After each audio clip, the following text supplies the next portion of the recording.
अभी आप सुन रहे हैं धर्मेंद्र निर्मलिया को।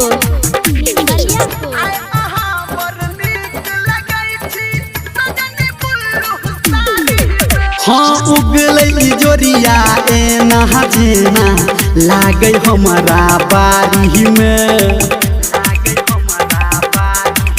ये उगलै जोरिया एना जेना लागे हमारा बारी में। आय अहाँ पर नीक लगै छी। हाँ हाँ आय अहाँ पर नीक लगै छी सजनी बुल्लू साड़ी में। आय अहाँ पर नीक लगै छी सजनी बुल्लू साड़ी में।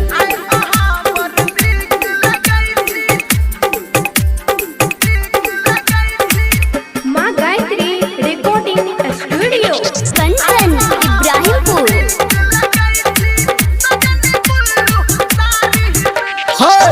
गाम गाम गाम कैया अहाँ के बदनिए।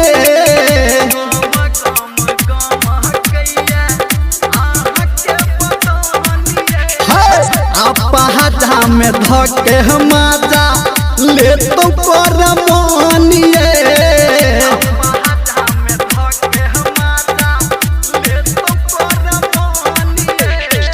अपहाजा में धके माजा ले तो कर मानिए। लुट बही माजा धई के पाजा चलू बंद के बारी में। लुट बही माजा धई के पाजा चलू बंद के बारी में। आय अहाँ बड़ नीक लगै छी। हाँ हाँ अहाँ बड़ नीक लगै छी सजनी बुल्लू साड़ी में। आय अहाँ बड़ नीक लगै छी सजनी बुल्लू साड़ी में।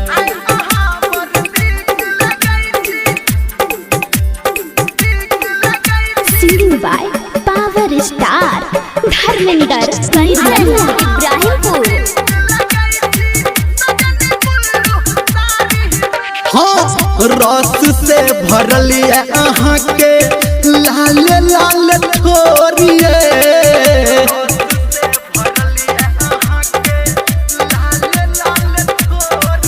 हाँ अहाँ के जोड़ा नहीं छे अहाँ छी बेजोरिए।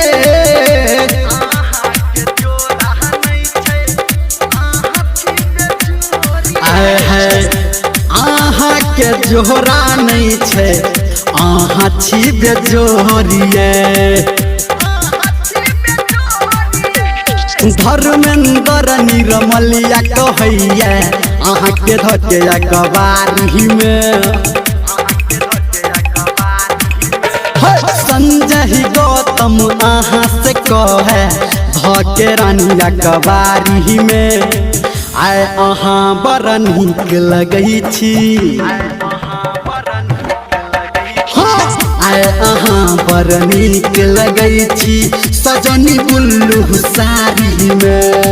आय अहाँ बड़ नीक लगै छी सजनी बुल्लू साड़ी में।